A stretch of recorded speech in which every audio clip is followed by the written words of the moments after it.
We are on our way to Bowen Island, British Columbia, to talk with their local municipal government about what they can do to make their internet connections suck less.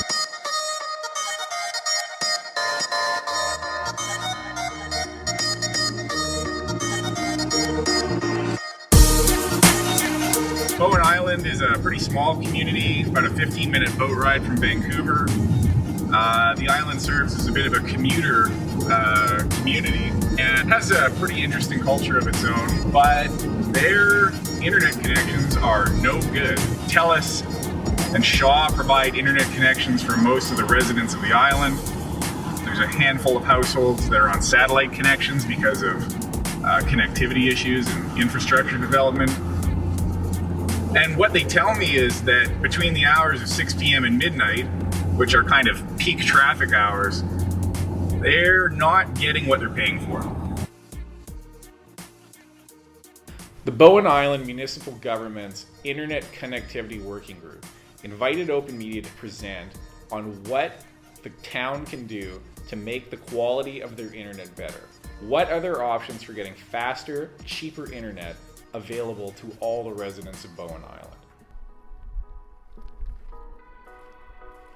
It was really important in my decision moving here because I actually worked from home when I came here, and a lot of my clients were in Vancouver, so it was an easy decision being able to come to Bowen because it was pretty close. But I did discover that it's quite expensive, and the availability, even though they advertise different plans and all that stuff, the actual speeds that you get versus in town when you're in Vancouver, you're still kind of paying the same price, but you don't really get the same service. The first option available to them is to tell the CRTC their story. Right now, the Canadian Radio, Television and Telecommunications Commission is doing a national, countrywide consultation on the future of Canada's internet. This is a great place for the Municipality of Bowen Island to tell the stories of their citizens as the CRTC is looking at whether or not the internet should count as a basic guaranteed service in Canada. One thing Bowen Island can do as a municipality is submit a letter to that process saying, we have an eye, here's our community, here's what it looks like, here's the problems we have. A lot of my work, I use Dropbox and all those kinds of things. So sometimes waiting for things to upload and connecting between different, I have a laptop and a desktop and everything. It makes it frustrating when it's at peak hour and things aren't syncing uploading when you're kind of in business. But yeah, the worst times you definitely do things on time. The second option available to Bowen Island is a community measurement project. Get everyone on the island to measure their internet connection using an open source tool like Sierra's internet performance tool.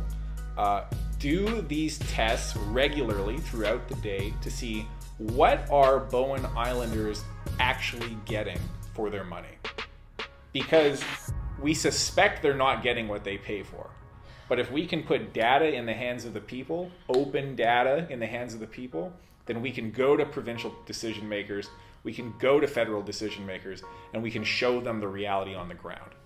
You can use data on your access to pressure Shaw and TELUS into actually upgrading their networks. If you can get the attention of the like your MP for the region, MLA for the region, and if you can get the issue raised there, that is going to pressure and scare the TELUS's and Shaws of the world into upgrading their facilities, because they can throw a bunch of more firepower at what's coming across, and that will make things better. But they're not going to do it unless they're moved politically to do it. The third option available to Bowen Islanders is to invest in their own infrastructure, build their own municipal network, following in the footsteps of communities like Stratford, Ontario, Olds, Alberta, Coquitlam, BC. Buy the infrastructure and start stringing up houses with their own network. They could do this a number of different ways: public-private partnership.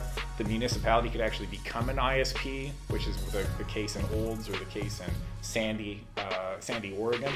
But they have the technology and, with a bit of luck, the funding available to them to do this, so they're not held hostage by Shaw and Telus' high prices and slow service. You're giving us 3 options.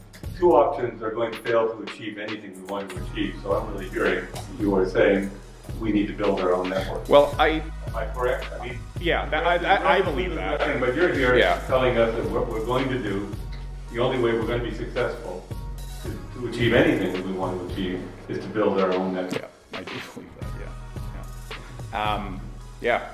Build your own network. Cities like Stratford, Ontario have connected 6 rural communities to a large fiber network with hundreds of open Wi-Fi spots. Cities are taking it upon themselves to bridge the digital divide, and this option is very available to the people of Bowen Island should they choose to take it up. Typically what the ISP wants to be in the business, the municipality wants to be in the business of, is owning and operating the dumb pipes. And then whoever wants to sell whatever they want over those networks can do that. The CRTC needs to hear stories like the one about Bowen Island. This is the case for tens of thousands of residents of Canada.